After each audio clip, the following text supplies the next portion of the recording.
You are now listening to the new Old Heads podcast, premiered every Thursday at noon Eastern Standard Time at bringdowntheband.com, and brought to you by No Bad Ideas, Coleman Dental, Printfinity, Indie CD and Vinyl, and Sun King Brewery. Support the new Old Heads by visiting our Patreon at patreon.com/newoldheads. You are now tuned in to the new Old Heads podcast. I am Major 7. Crew is here except for the homie DJ Jay Diff, who had to take care of some grown folks' business. We miss you, boy, for this episode, but we'll see you next week. My man Jay Moore is in the building, fresh off running 12 miles and eating nothing but ice cakes and baked chicken. What's happening, brother? I only got in 7 today, so I don't want anybody to think I did more than what I did. But hey man, it's Christmas time in the city. It is what it is.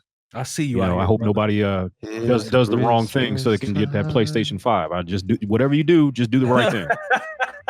In the hey, it's people out here low key halfway risking it all, man, for these consoles. But hopefully y'all don't do that, man. It's a better way. Live from the Bringing Down the Band headquarters, my man Longevity. How are you, sir? Doing swell, man. Doing all right. All right. How's the lamp? I mean, it's a lamp. I don't ask it how it's doing. It's got a light bulb in it. It's on. It fuels the light for my one plant. Okay. So. That's what I was about to ask. How's the plant? Plant is live and well. 4 years running. Live and well. Here we go. That's what's up. Good to see my brother as always. Yep, you too. And rounding out the squad, the incomparable DJ Spoolz. Hello, Michael. How are you? I'm doing my friend. Okay. How are you? I'm doing okay, man. I see you rocking stick with it. They don't know about it. Well, somebody in the chat don't know. Everybody is. Come on, know. Oh, people know. Classic. Shout out to 40 Water. That's right. True legend. Indeed. Good to good to have everybody in the building. The chat is alive and well. Do a quick rundown. Nicole, I see you hating as always. DJ Nate Jeezy, what's happening? Audi Pie, we see you. D-Fraud, what up?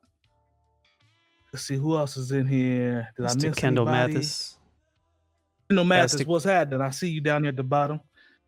Keisha, Stone Events. Oh, Keisha. Yeah, Keisha was in here. And my man, did I say Nate Jeezy? My man Nate Jeezy from Indianapolis resident, but I call him my man's out in Maryland now. He's the East Coast family. So my boy. Looks like what's happening? Like bro? We got Will Mofo in here as well as Sam in here. So them know better. Okay. We appreciate everybody rocking with us in the chat. Y'all always keep it live and help us get through the whole show. So we really appreciate it. Let's go ahead and hold on real quick. Jay Moore, I need you to need to get in and out on this one real quick. Did you see Nathaniel Robinson? I'm just gonna ask you, did you see that live or did you just see the memes? Shout out to Jim Jones Dips for broadcasting the fights through his Instagram. They tried to hate on him and throw some cartoon characters up there, but he logged out and got right back in. I saw it live. Yeah, man. Okay. There's a difference between knowing how to fight and knowing how to box. I'll just put it like that.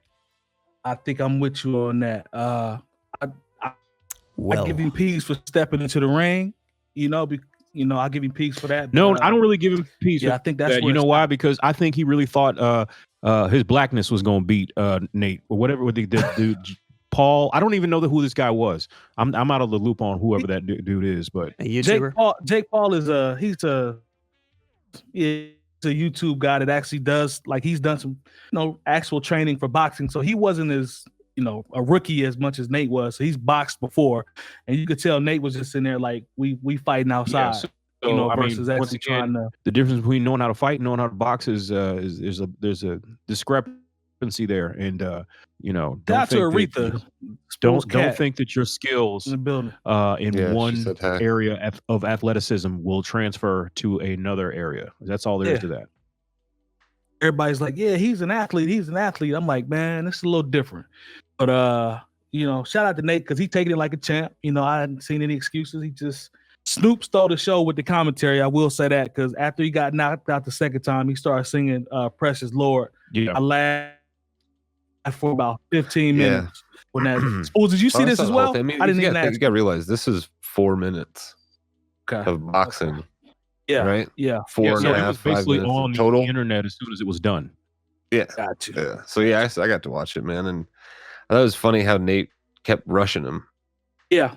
Like Nate would run up on him, man, like he was gonna do something, you know. And I mean, kind of to Jay's point, I think Jake Paul, as much as I don't give a shit, but I think he's been doing this for a little longer. He has. So yeah, he definitely has. as far as boxing is concerned. So I'm sure if someone tells me if Nate and Jake Paul just had to duke it out in the street, might be a little different. Yeah, you know. Might be a little different. Once Nate ran again, up on him. difference between being able to fight and being able to box. Yeah, exactly. Those are two different things. And Nate was trying to fight. He looks like he hurt him. He did. No, he was hurt too. I was scared he for was him. out on his face. Yeah, Like I was like, oh, he's really hurt. Yeah, I was scared for him for a little bit because his head, the canvas flushed. Like he felt like it wasn't no, you roll and kind of hit the ground. He hit the boom, plank. Head hit the ground like planked it. That's what he did. Yeah. Oh, it yeah. took him a while to get up, man. I think that I uploaded that clip of his first night of just Snoop, and I think that was we got 300,000 views in 20 hours. Yeah, which is amazing. Which is just crazy. Snoop, considering everybody Snoop posted was cutting up all night. Yeah. So the fact that you got that many and everybody posted that, yeah, that's crazy. Snoop stole the show with the commentary, man.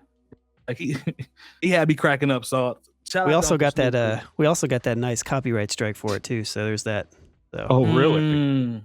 Yeah. So. Oh. Hey, you weigh the goods and the bads and all that good stuff. So what's that? Our 77th strike? Yeah, we're up there. We'll see if we're here next week. Yeah. Yeah, let's hope. Hopefully, everything will fall off like it's supposed to, and we can get back to that regularly scheduled program. But yeah, let's go ahead and jump into some topics here. So, Young Thug, I saw him. He kept popping up on anything I was on, IG or if it was, Twitter or whatever. And he was on T.I.'s podcast, and they were talking. They got somehow the conversation about Andre 3000 came up. Now, I've always been pro the South because I've always said the South sticks together. I've been saying that before we had a podcast. The South always sticks together.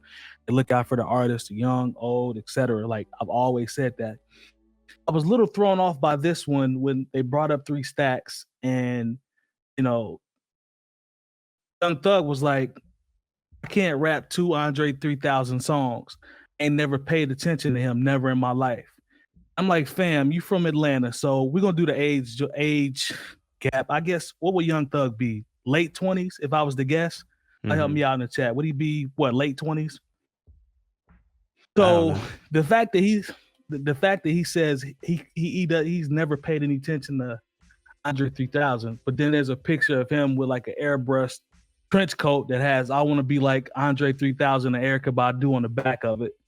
And I'm like, damn, there's something else that I'm missing here. So then he goes on to talk about, T.I. was like, man, you should work with him. You work with Elton John. Like, why wouldn't you work with 3 Stacks? And, so Young Thug starts to get mad. He's like, the difference between Elton John and Andre is, to simplify it, Elton John likes to kiss ass and Dre likes his ass kissed. So I'm like, what this sounds like to me that there was a feature or something that he reached out to and he didn't get it.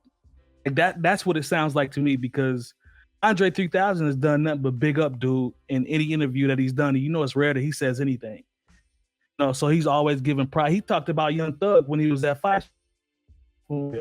About how these kids are just taking it to the next level. He can't keep up. He mentioned all that. So here's my question to you guys, because like I said, we've always talked about the relationship in the South. He's getting dragged online for his comments about this. Do you guys think it's just him? It's okay for him just to have his opinion and be cool with it? Or is there some form of disrespect here because he's from Atlanta and because Stacks has done nothing but big him up throughout his entire career? Because I'm seeing people drag him for and look at this as a lack of disrespect. People can have their opinion, so it might be a little strong. Spoolz, I'm gonna come to you first. Is this a lack of disrespect, or is he just mad because he didn't get a feature? I don't think it's a lack of disrespect, by the way. Yeah, okay, yeah, you're right. That's what I meant to say. Is this disrespect? My fault. I misspoke. I don't know, man. Who knows? you know, that's what's when stuff like this, when we end up talking about stuff like this that happens. I don't obviously Young Thug and Andre 3000 know each other, you know what I mean? I guess to some degree. And like you said, maybe something happened, maybe something went on, you know, it's obviously not, you know, behind the scenes or between them or whatever, but you know, who knows, dude? He might do an interview next week and say, I was just really high. I didn't mean True. that shit. You know, who cares? Like, I don't. True. You know, I think not that we big know. Of a deal. Yeah, that, and I've never. I might get crucified for this one. I don't know. Maybe not, but Whatever. I've never. I don't think Young Thug's as great as everybody seems to think he is. Oh, don't say that. They're gonna call you. You'll be 75 years old by the time this podcast is over. They're gonna call you. I agree. I don't think I listened to all like his Jeffrey when that like came out, and I was just like, everybody's like, fucking masterpiece, and he's a genius and all this, and I was just like, really, man, like, you know, not to like put him down or anything like that. I appreciate, you know, I don't know, and it's that kind of, you know, I appreciate everyone's individuality and stuff like that, but it's kind of like the same like shock shit that I think he's done on purpose. You know what I mean? Like, I don't know, man. Seems kind of gimmicky, and I don't know. Yeah, you know, so I mean, you know, it's they drag it. I would personally say he doesn't have room to say anything. You know what I mean about someone like an Andre 3000, but he wasn't talking about his music or you know what I mean, or anything like that. It just sounds like, again, I think he got curved on a verse or something like that, and just spilled out in the interview because T.I. was bigging up Stacks like, man, if you're gonna work with Elton John, you got to work with, you know, the dude from half of the best group to ever come out the South. That's from your area. Like, you gotta try to rock with him. Like, T.I. was coming at it from that standpoint. Y'all will work well together, but I think he was still in his feelings on the on getting curved about a verse or something. Lone, you got anything else to add on this one? Or are you pretty much good in terms of on this? I don't know if it's. I don't know enough about the concept. it. Let me ask I don't. Okay, concept of what? I mean, what I'm asking is, even if it's just not this specific, just in general, the fact that he has his opinion is getting crucified for saying what he wants to say about a legend. Like, is that overboard? Like because I see him getting dragged. I feel like he can say whatever he wants to say. But you know, it's just like you got freedom of speech, you're not freedom of consequences, right? So just mention that multiple times. That's a bar. It's just like where are we like, I don't know, man. I don't know about Thug's relationship with Andre. I think it's interesting they're both from Atlanta. From what you're saying and what I've heard people say, you know, Andre has extended the hand. So, I mean, at least as far as support, I don't know if they've ever been on a song together. I honestly don't know. Have they been on a song together? Like a remix or something? Or, yeah. Not that I know. Chat, y'all can tell us. I don't think so. But, like, I don't know. It comes across, I mean, stuff like that always comes across a little bit bitter, you know, like when you're mad that somebody's not doing something for you. But this was brought up. This wasn't just him making a statement. This was somebody asking him a specific question, though, right? Yeah, it was T.I. You know, Andre 3000. I didn't see the exact moment. I kind of read it, but he came up and then they started to just talk about him, what he means to the South, and asked him about his relationship and what he thought about him, and are y'all planning on working together, that type of stuff. And then it went into, you know, the story about Elton John versus so that's what makes me think. So yeah, maybe I should pay attention a little bit more. But are you good? Because you definitely said that. Yeah, it just seems unnecessary. I don't know, to be honest. Like, just keep it moving. Like, unless he specifically feels like. To me, he wouldn't have said anything unless he feels slighted somehow by Andre, and so there's obviously something there. But yeah, I mean, that's the chat. Really nothing more to really say. But more, I'm coming to you. But the chat is putting comments left and right on this one. See, Nicole said his stylist picked out the jacket. You might be right on that one. She said she thinks it's funny that people really care. And in regards to his talent, Jeezy said he puts out way too much music. That's the problem. It's diluted in the product. It's diluted his product a little bit. That could be fair. I haven't listened enough to know, but that could be fair. Cole says she doesn't think he got curved. I'm gonna disagree. I think there's something else that's underneath there outside of what they were talking about. That's just my opinion. But it's his opinion, so he can say what he wants. But people definitely out here dragging him. I don't even think Andre really cares. Probably not. But T.I. kind of, definitely came in the bat for him. More, did you see any of this? Read any of this? Heard anything about this? No, I've been on top of this. Okay. It's 100% personal. All over it. The thing is, I don't see how anyone could see it. There's no way that Young Thug doesn't know two of Andre 3000's verses. Maybe doesn't know him by heart, but he knows the basics of what Andre 3000, whether it be through Outkast or even where it be something like the Walk It Out remix, or thank you, something like that, or just a verse that he threw out. I guarantee you, or something that he, through a Gangsta Grillz mixtape, he knows an Andre 3000 verse. He knows more than two. It's clearly something personal, probably where, for all the times Andre has spoke about him, they've probably had some conversation, and, maybe because there's a generation gap there, maybe Young Thug didn't take it in the way that it was supposed to be received. I do think there might be something like that going on. But look, I'm of the hip hop generation. I know more than 3 Temptation songs. You know what I'm saying? But for Young Thug to act like he doesn't know more, growing up in Atlanta, doesn't know more than 2 Andre 3000 songs or verses. I'm not saying he has to know them verbatim. I don't buy that though. If you put on So Fresh, So Clean, or Elevators, or Miss Jackson, Southern Playalistic, Miss Jackson, for him to act like, I doubt he'd be like, oh, I've never heard this before. That's just some certified bullshit on his end. So I really do think there's something personal going on. I don't really care that much to find out what it is, because at the end of the day, Andre 3000's legacy in hip hop, if he never puts out another guest verse, if he doesn't put out a solo album, it's solidified. Facts. Young Thug, on the other hand, I understand that I'm a generation removed from it, and I hear his music in the club, and I'm not one to listen to an entire project, because I'm sorry, I know what it is that I like. There are a lot of young cats out here I do like. Young Thug is not one of them, that I listen to in my spare time. Careful, you're getting older. You're getting older by the minute. That's fine. That's fine. I really don't give. I know you don't. I know you don't. Anybody who's listening to this podcast knows they're the young cats that I big up on a regular basis. Yes, sir. Yes, sir. Just because I don't like Young Thug, like I said, how much do you like? Because the people who big him up, how much do you really like Young Thug, or are you just one of those people that like to argue? Preach, preacher. You better preach, preacher. So Go ahead now.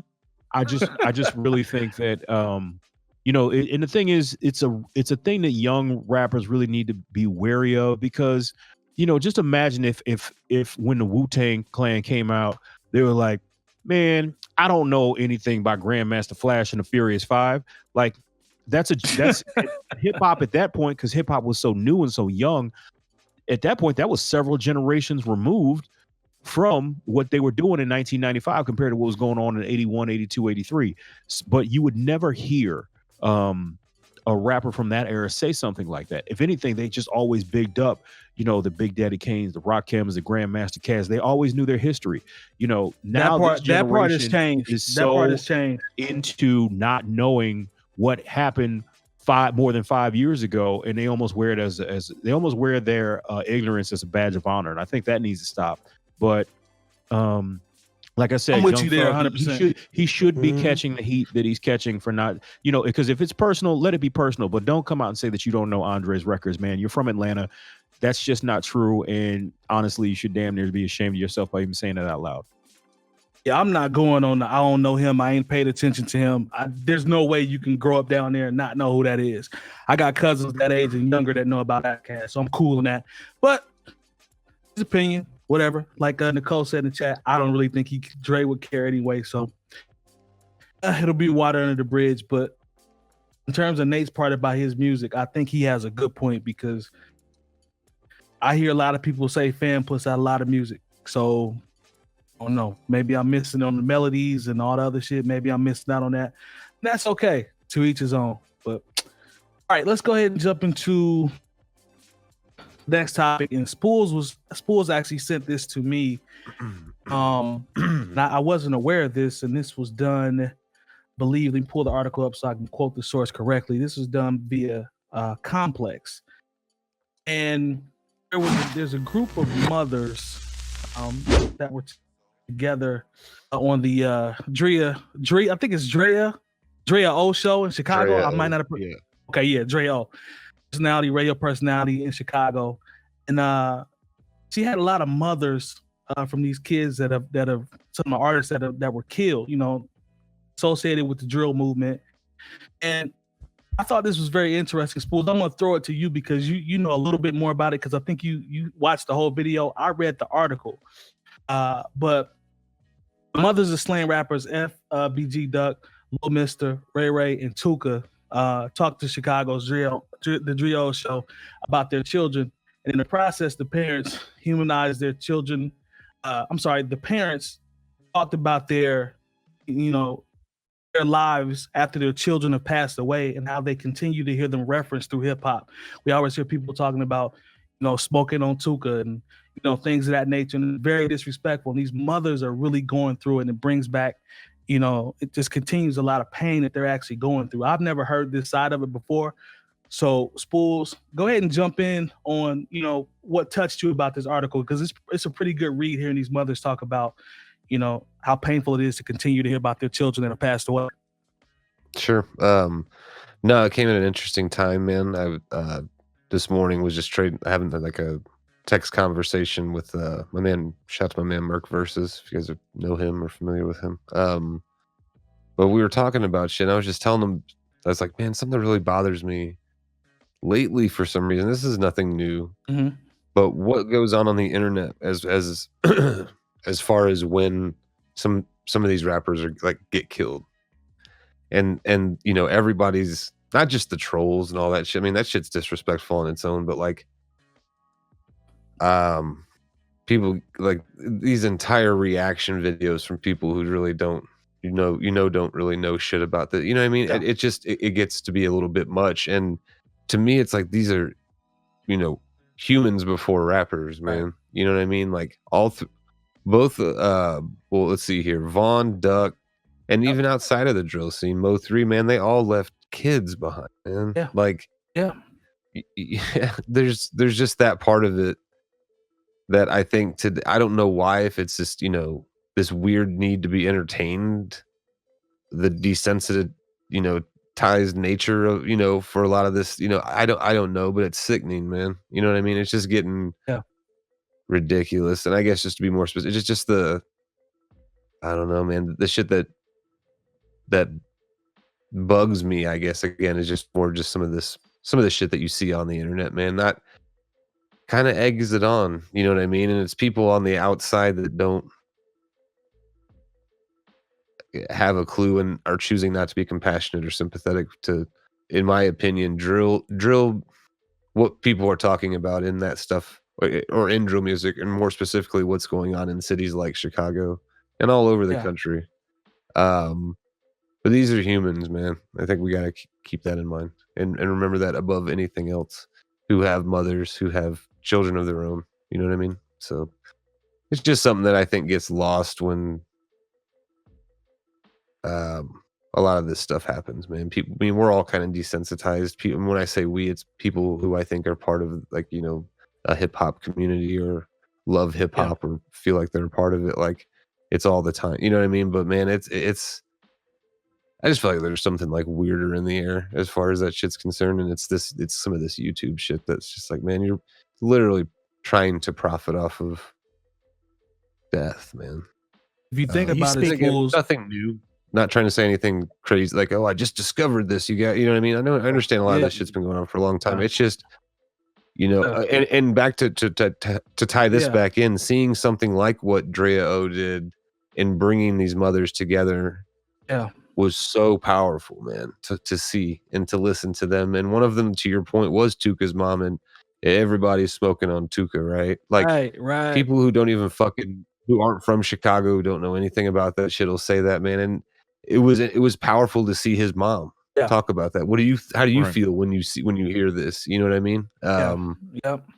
But I don't mean to get on any sort of soapbox by any means. Nah, you good, it just bro. got me. It's just shit that's been on my mind and heart for a long time before. Just forever, man. Just being an empathetic person. You know what I mean? And it's just something I feel like gets lost. Like,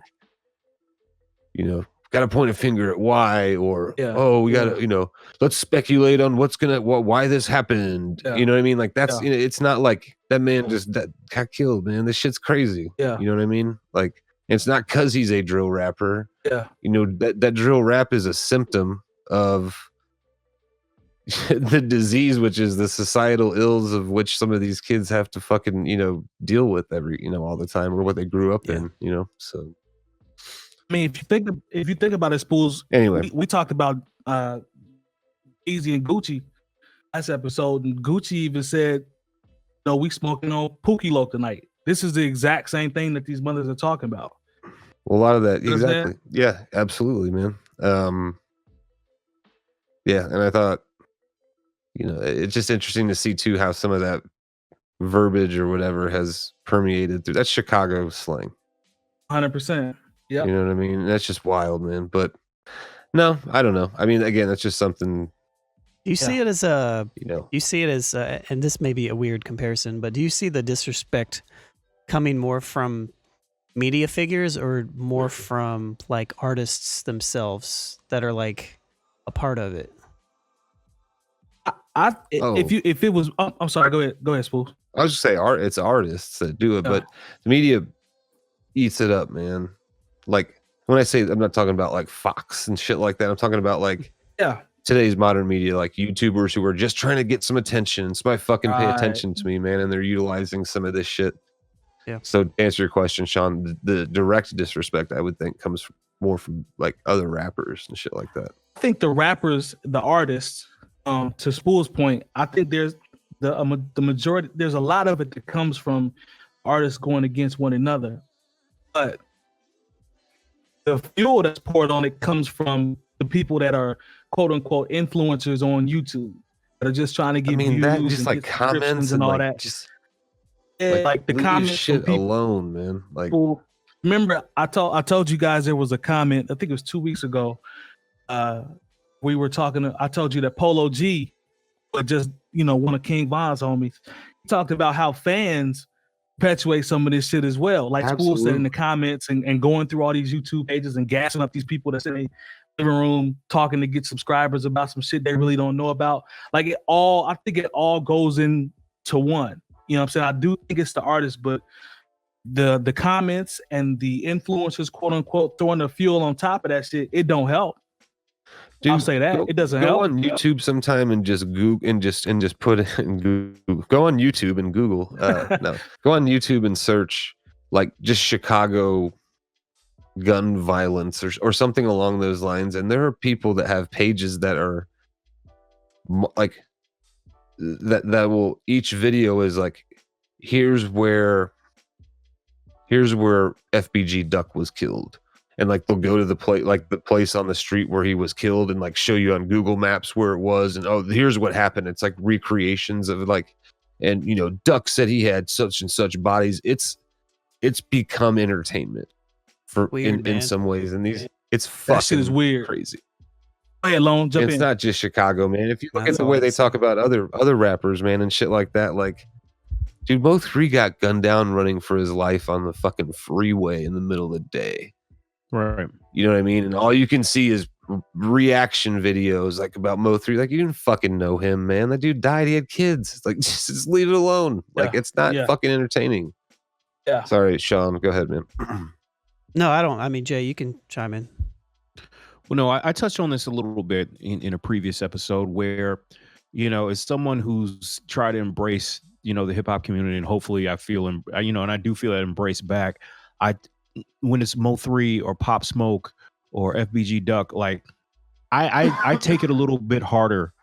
I'm not going to say I take it harder, but like as someone who's had to witness the effect of gun violence right in my face, and know that these people are so young and like they could literally be my kids, I take it a certain way. It's personal to me. I don't know them, but you know, I feel some type of way when these young men who have basically gotten out. Let's just keep it real. They've gotten out. They're entertainers at this point. You know, they're not. You know, they're okay. Yes, they have ties to the streets, but they are entertainers, and you know, they're able to provide, you know, for their children. You know, do something nice for their mom, and it's taken away in the blink of an eye for no other reason but because of, you know, a lot of times it's not even a robbery, or even when it is a robbery, like the little bit of money that they get, like I think they, you know, they might have got $10,000 off of, I can't remember which rapper. Think about what $10,000 is like. But you know, for some people, you know, $10,000 is a lot of money, but at the same time, once again, I bring up penitentiary chances. You're taking penitentiary chances over what is the amount of money that may get you through a month and a half, you know, and and then you've taken somebody's life. And then when the police catch up with you, your life is over because you're going to jail for the rest of your life. You know, I think that we have to really, I'll bring it up again. Like I said, I was hoping that maybe this generation, it seemed like for a minute, people had figured it out, would learn from what happened with Tupac and the Notorious B.I.G. to where like what makes you say you thought they had it figured? Because you know, like I said, seeing this many rappers die in rapid succession, or this many rappers shot in rapid succession, we haven't seen this.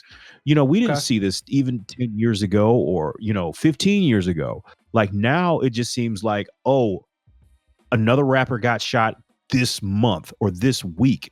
You know, the rappers that we've seen shot and or killed within 2020, and considering we're not even supposed to be outside, is ridiculous. Like, and don't get me wrong, like the level of violence in America, considering we're not supposed to be outside, is ridiculous. But at the same time, like, how is like? But once again, I bring up how people are hungry right now. And that's maybe where I was going to go. And the thing is, not even hungry for money. People are hungry for clout and hungry for I did that's. You know, like a lot of times this gun violence goes down, and there's not even a come up involved. They're just doing it to do it, or because somebody said something or somebody heard something.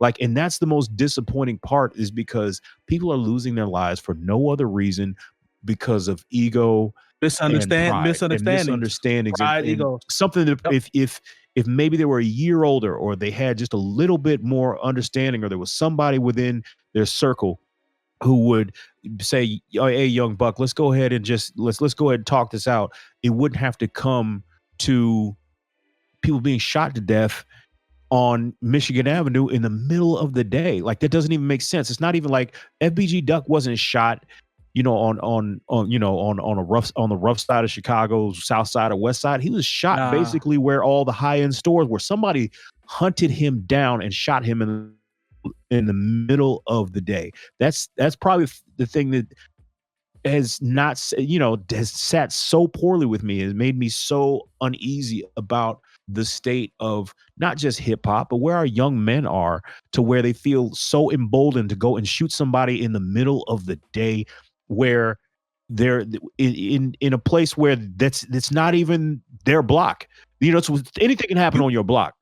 You know what I'm saying? Unfortunately, when Nipsey was killed, it was, you know, in his neighborhood. And, you know, unfortunately, it doesn't have to be a conspiracy or anything planned out for somebody to get killed in South Central Los Angeles. But where Duck got killed, like that's just not happens. And the thing is, usually when something like that happens in that tax bracket of an area, they find that person immediately. Just like they found those kids who wound up shooting Pop Smoke. They weren't going to let that murder go unsolved, because they weren't going to let the people who live in that area feel unsafe because of this situation. So, but you touched on something that's really important. I want to get this in. You touched on something that's really important. You talked about OGs.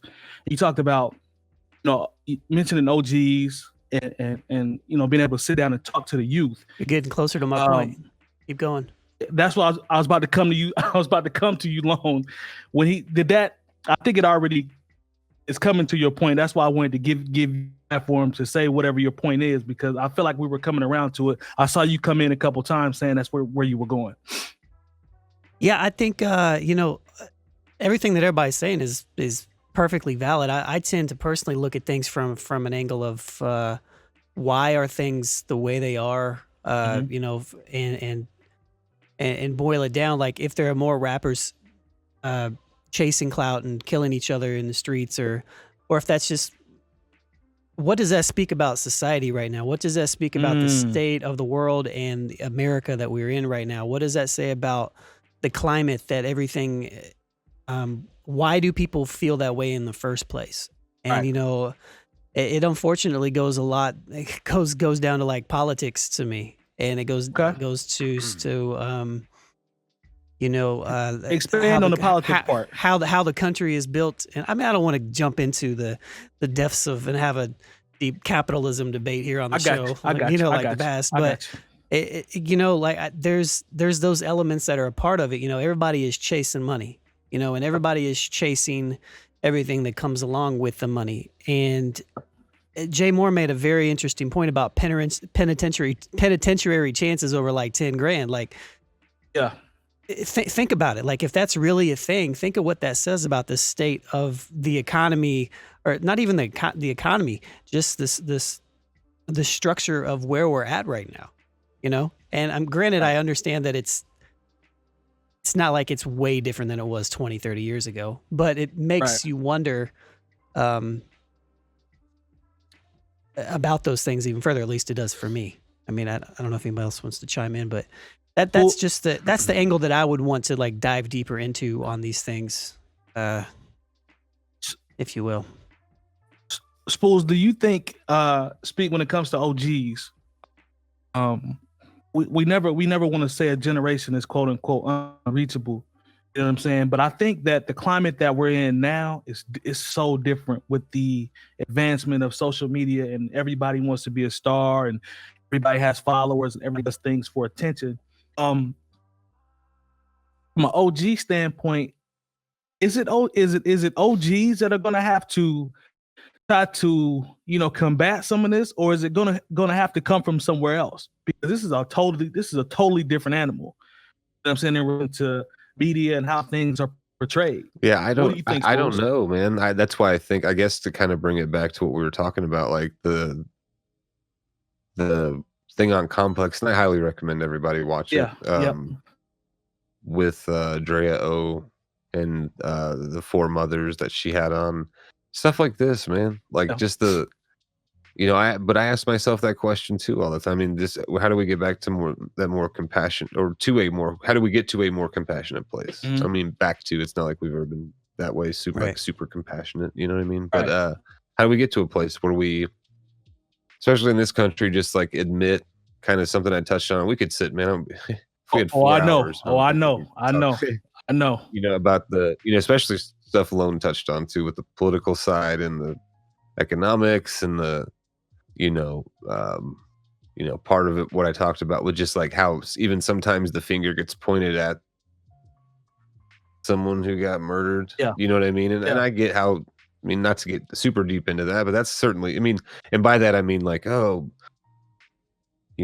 he was a thug and all this bullshit. You know what I mean? It's like, no, man, that's a dead person, man. Like, I don't know. Or, how it's somebody, I don't know. But, no, I think things like what I saw today and, with that thing on Complex, that helped. That's going to help, something along those lines. But a lot more, man. Like, I remember in Chicago, I'm not sure if they still have this program or not, but they had the interrupters. Yeah. That seemed to, I think they're still a thing. Are they? Okay. I didn't know if they had like, yeah, because their whole thing is to keep retaliation from happening for certain incidents. Right. But I don't know, dude. I think about that a lot, man. Well, I'm looking in the chat, right? Oh, I'm sorry, Spoolz. I was gonna go to. Go ahead. Chat. No, go ahead. Chat is. I'm looking at some of the comments on the chat, and Nicole made a good point. She said everybody rapping now. That's different from 10 years ago. So it's more, that is a good number point. of these people, everybody, and I laugh about it sometimes, but you can go into Dollar General and somebody in Dollar General is going to have a mixtape. I promise you, they're gonna have a mixtape, a podcast, or they working on this music thing. I don't care who it is. You just walk around in Dollar General. Maybe Walgreens too, but more or less. Everybody's in the studio. Everybody's in the studio working on something, making a movie. Shout out to the homie 𝗡𝗲𝗄 too. He said he felt in 90s rap was more versatile. It was gang rap, but we also had conscious rap, grimy rap, grunge rap, party rap, rap and R&B, the Jiggy era, etc. I think it's more versatile now. Think it's more versatile now, rap or just music in general? Well, rap's got so many more different branches now. Like there's subgenres of genres anymore. You know. To me, it's like blown up. You know. Jeezy made a good. There's like trap and then there's pop trap. You know, it's crazy. Like there's subgenres. Jeezy made a good point. He don't care about the OGs because they don't need them anymore. Everything, that's a good point. Everything is direct to consumer now. You can literally just, great point. You can literally just jump on YouTube, act a fool, get 1 million views, and somebody's going to come reach out to you. That's where we are. That's a crazy. Good point, Nate, as well. And we this could go on forever. I don't want to get too far. But that's misguiding. That's kind of misguiding the whole point of an OG, though. You know, because again. Well, it's kind of misguiding the point of an OG, right? You know, because you think if you think of an OG as a gatekeeper of sorts, as opposed to somebody who's going to guide. Yep. You know, a mentor, if you will. A mentor. Mentor is a good word. Mentor is a good word. Those are different things. No, I follow you. And like always, I really appreciate the chat. Y'all really got it jumping. Tonight, I don't want this to go on any further because I know it will. Like Spoolz said, we could talk on this for 3 or 4 more hours. I want to shout out our partners real quick because there's one more topic I really want to get into before we get out of here. All right. We'd like to thank our partners for the new Old Heads podcast: No Bad Ideas Clothing Company, Coleman Dental, Printfinity, Indie CD and Vinyl, Sun King Brewery, and the hub for all things New Old Heads, bringingdowntheband.com. Remember, once you type Bringing Down the Band in the search bar on YouTube and the page populates, subscribe and hit the bell for notifications. And as always, we thank you for your support. Now back to the show. Anymore. All right. Shout out to the chat again. We appreciate y'all. Dope comments here. Thank you guys for being very interactive with us. All right. Mike's so this last one. Oh. Don't do that. Don't do that. Don't do that. I heard you. Don't do that. Hey, you petty, man. All right, so this last topic, let's see here. Where did I go with my notes? So a while back, I don't know how far back, Long, because I'm coming to you with this one to lead into this one. We talked about Psalm 1, who's a musician, educator from Chicago, and she was with Rhymesayers, and she talked about some experiences that she had, you know, discrimination within the label, you know, and there was a big movement on Twitter that was going on about that. And she actually wrote a huge piece about everything that happened. It's almost like she had to go through the entire process. She even said she had to hit rock bottom before she could come out and pen this piece. And it's titled, Ain't No Human Resources in Hip Hop. There's a picture, pretty dope picture of her that's drawn on here. And she kind of goes into detail about everything happened while she was with Rhymesayers. One of the quotes that I pulled, and Lone, I'll come to you. She said, "I was determined not to be seen as a token female rapper, a vagina to round out the Rhymesayers dick swinging club." That's tough. Like, she didn't hold back at all on this entire piece. But Lone, jump in, because I know this is one of the suggestions that you actually brought to the table for the show. Yeah, we had briefly mentioned or talked about the boycott Rhymesayers thing that was sparked earlier this year, not sparked, but launched, I guess. Yeah.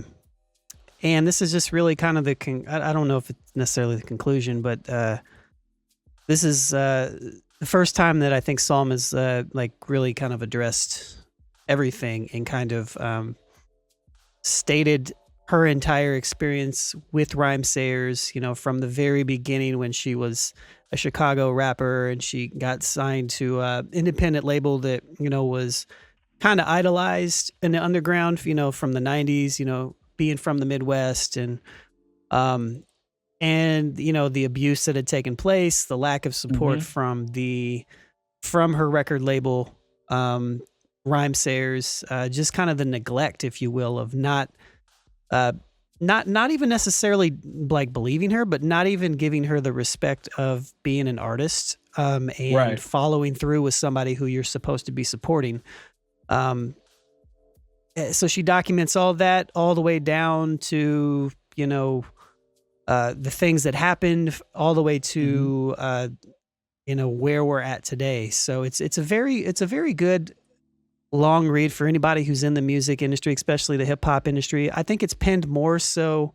I mean, she's sharing her experiences with 𝗲𝗡𝗄𝗋, but one thing that I've seen her, follow her on Twitter. I've met Psalm a few times, or well, I guess only once, but I know her, and she's and I've interacted with her, and so I've been following this for the last handful of months. What she's really kind of showcasing here is her side of the story, or she's kind of exposing hip hop in general. And I think that's what the title of the whole article kind of alludes to, with being there ain't no human resources in hip hop. This is just her experience with one sector of it, who was supposed to be a more progressive sector of it, of all these things, and so, I think it's a great read. I've dropped the link in there for everybody to check out if they want to check it out. But some of the things that kind of stood out to me was just the fact that, for a long time, I remember her being signed as the first lady of 𝗲𝗡𝗄𝗋. I remember somebody from Chicago, a woman rapper, saw him when I wasn't overly familiar with. This was right when, like you had moved to Chicago, Mike, like 2007, 8-ish. And I like, okay. And I wasn't overly familiar with her, but I knew of Atmosphere, and I knew of some of the, like the acts that were affiliated with them, Murs and Felt and all that stuff. And so, but it's just so interesting to follow this story. And even the fact that I'm pretty sure that we interviewed the main artist that she's talking about when he came to Indianapolis a few years ago. She didn't mention any names, but I sat down and had a conversation. I remember. I was there for so that. Yeah. Yep. And so it's we never put that interview out for reasons that were beyond our control, but it's man, I don't know, man. It's definitely exposing a lot, and I think this is all something that we've kind of known for a long time. There is no type of mediary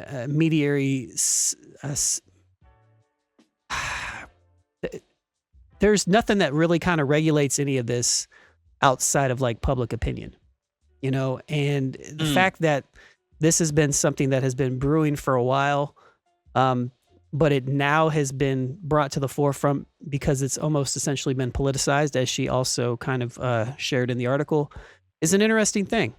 And I think that's one of the biggest thing. This is something that was very easy to kind of to look at and grasp at or glance at and just kind of ignore and keep moving.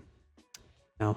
Well, if you look at, there was an article that I, we just in conversation, we were, going through possible topics a week ago or so. And Reason, there's an article about Reason, who actually did an article with Revolt, talking about how he was sick and tired of the double standards that women face in the music industry. He talked about some of the issues that his sister went through in terms of being an artist and how she damn near didn't even want to do music anymore. You know what I'm saying? Like, it's starting to, more of these articles are starting to come out when you talk about, the double standard, and there is no way to, like you said, HR this. There's no way to report certain things like this because everything is so tight-knit and crews and, but I didn't get a chance to read all of it, but I got a chance to get started on it before we came on. She is not missing words. She's not holding back at all. It's 100% authentic. It's thorough. She's not cutting any corners, any punches, and it seems like it's honest. It's sincere and like therapeutic for her as well to get all this shit out and just put it out there so people can read it and absorb it. So I say kudos to her for being able to do that and come to grips with it, and taking his head on. She said she had been to therapy.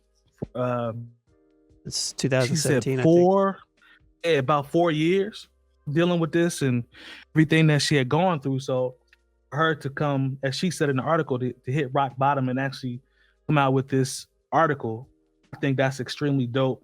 And I hope it helps her from a mental standpoint, but also brings awareness to some of the things that people are actually seeing out here, because she's not pulling this shit out of thin air and with reason. Like, there are certain things that clearly are going on. You know what I'm saying? Mm-hmm. Oh, yep. Did you guys, Jay Moore, I don't know if you got a chance to, I have to send you the article. I know you remember that we talked about it a while back. I dropped a link in the chat. Did you get a chance to read it and take a look at it? I did.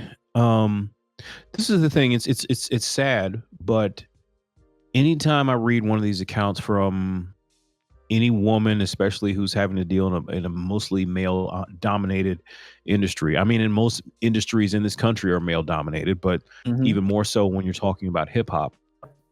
It's sad. I'm never surprised at the things that are said or the things that unfortunately women have to experience, and I think that women in hip hop have a really hard road, because I said, even the women who are successful, or what you would claim to see, we'd see as successful, it's like, I can only imagine the things they have to deal with behind the scenes, from, whatever hip hop's version of the casting couch is to, and I'm not even talking about artists. I'm talking about executives. I'm not sure if anybody watched that special about Russell Simmons.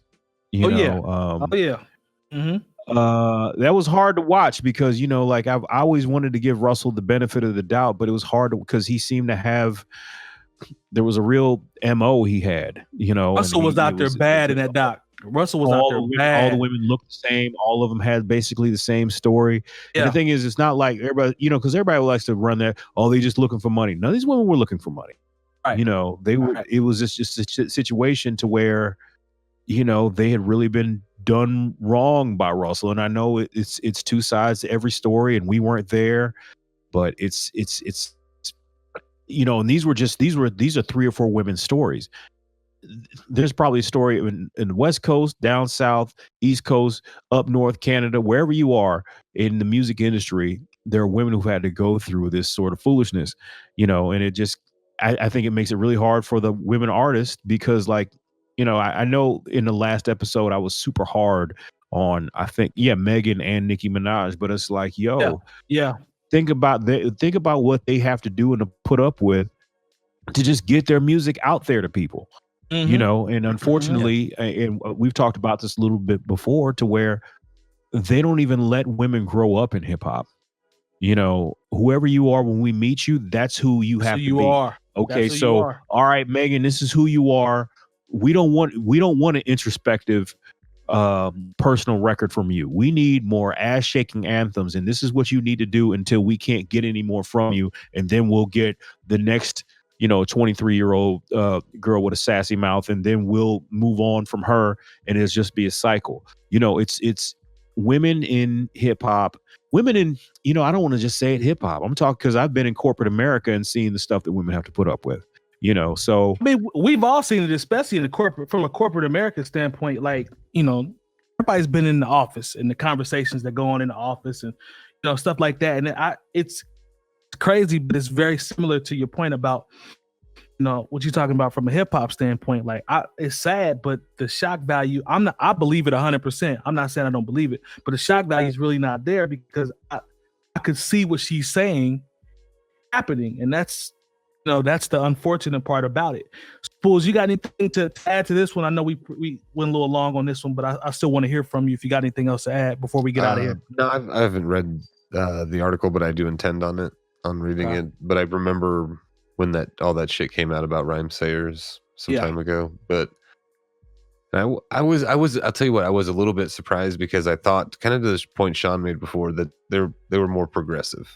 Like they were, they were underground, man. You know what I mean? Like, it's not like they were big superstars and all that other shit. But End of the day, I mean, I don't know, but the way that the world seems to be in a lot of, of our societies in the world, as far as like male dominated and shit like that, I'm not surprised when I hear about this stuff. So it's real unfortunate. Yeah. It also needs to change, much like what we were talking about before. But no, I want to read this article and kind of just try to understand her perspective even more. Yeah. And I think that's a good suggestion by you as well, Lone, to bring that up. I'm glad you put it in the chat. I also put the Chicago Mothers article from Complex. I put that in the chat as well. So y'all, if y'all want to copy it, I think 𝗡𝗄𝐄 asked about it. Y'all feel free to take a look at that one as well. And we'll come back with us next week. Let us know what you thought about it. Drop some comments if you're in Discord. Rock with us. IG, if you see us posted a section of the show, put it in the comments what you thought about it if you got a chance to read it. But those are some definitely good topics that need to be talked about. So as you guys are rocking with that. Now, is there anything else that I have missed before we get ready to get out of here? I know Jay Moore got to go bless the people. It's off that Sharks. Just check out that Static Selector album. Okay, that's dope. Yeah. It's a nice project. Juicy J. I keep hearing about Juicy J. I'm telling you, man, the Juicy J album is, he killed it with that record. Some incredible features, some things that you may not even. I mean, I know when I saw Juicy J and Conway, the Machine, I was like, well, I gotta listen to that. Yes, sir. Yeah, those are two good suggestions. You got a music suggestion, Lone, for the people to listen to? Anything that come across? Yeah, I think didn't Harry Fraud and Currency drop another, like, their 15th project together or something? We have to ask Nicole. Nicole, you in the chat? Did the Currency drop anything? He said, let's see, Rashid. Did I say Chappelle? I hope I pronounced it right. And Buckwild. I know who Buckwild is. Nick dropped a project called, and it's it's a German word. It means, I can't pronounce it. It means downtown. I looked it up in German, but yeah, he dropped that. Shout out to the homie Nick. Yeah, I haven't watched it yet, but I definitely saw where Royce shared a snippet of a song with him, and I always butcher the dude's name. It's like begins with an N. Like Toby or Tony or something. I don't even know how to say his name. I'm not even going to butcher it. Let me see if I can find it. But it was like a him and Black Thought and some other dude. Somebody in the chat throw that song up there for me. There you go. Toby. Yeah. Shout out. Toby. I couldn't remember his name. Nwiji. Oh, there it is. Is it? Yeah. Zui? I don't know how you say it. I'm cool. I can't say it. Yeah, I'm cool. But I saw the snippet of that. I want to check that out. How do you spell it? NWIGWE. Oh, all right, Spoolz. Tell us how to say it. Oh no, I was just trying to. I was gonna look it up. So, yeah. Wigway. Okay, that makes sense. Wigway. Use big words in the chat. Just want to get people's names right. Don't want to butcher people's names. Yeah. We want to disrespect. Shout out to phonetically. We see you out here, Nicole. Go ahead. El Camino 38 Special. El Camino and 38 Special dropped another project. It looks like. I saw that. With that, I fool with Special.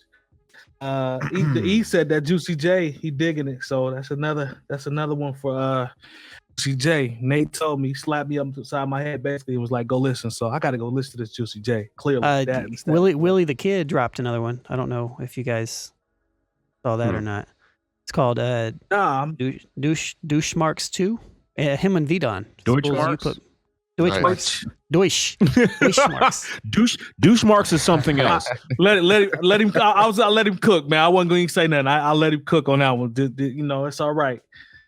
Douche Marks, man. Jay Moore, I'll just let him phonetically. Cook, we let him phonetically, that's how you say it. Douche Marks. Yeah. No, he dropped that one. That's pretty good. There's another one too. I haven't seen Spoolz sit all the way back and laugh that hard at someone else's expense in a long time. So that must have been. Shout out to everybody who's out there getting them douche marks. You know what I'm saying? Hey man, I try to stay out of grown folks' business, man. I'm gonna leave that one alone, man. If we mess around and I'm gonna leave that one alone, man. I'm gonna leave that one alone. Hey man, help don't hurt. I just said I feel you, man. I was like, I don't know what this is. Do each. Hey man, but yeah, that one. It's good though. It is a good project. And Flea Lord dropped another one. If you guys are fans of him. Nicole said Mount Marcy from Rock Marcy. I don't know. I'm gonna check that out too because I fool with dude. Check that out as well. But all right, y'all. I think that's gonna do it for this episode with these marks that Lone was talking about. Make sure you go to YouTube. Search for the New Old Heads Network. We need to continue to add the number of subscribers there. It's growing, but we need y'all support. Make sure you subscribe to Bring Down the Band on YouTube as well. Follow us on Instagram at New Old Heads, on Twitter as well. Patreon, also look us up for New Old Heads. Hit that and next sub time button. you guys that sub button, hit it on Twitch as well. We adding the subs here. We're gonna try to continue to grow the brand with that as well. And next time you come to the chat, bring somebody back with you next time so we can some new people into the flow and continue to rock the chat, because y'all showed out today. We really appreciate that. And to all the people that don't like us, we love y'all as well. Come on back next week and get mad again. To the people that rock with us, we really appreciate y'all. Love y'all for the support. And we'll see y'all next week. Peace. Peace.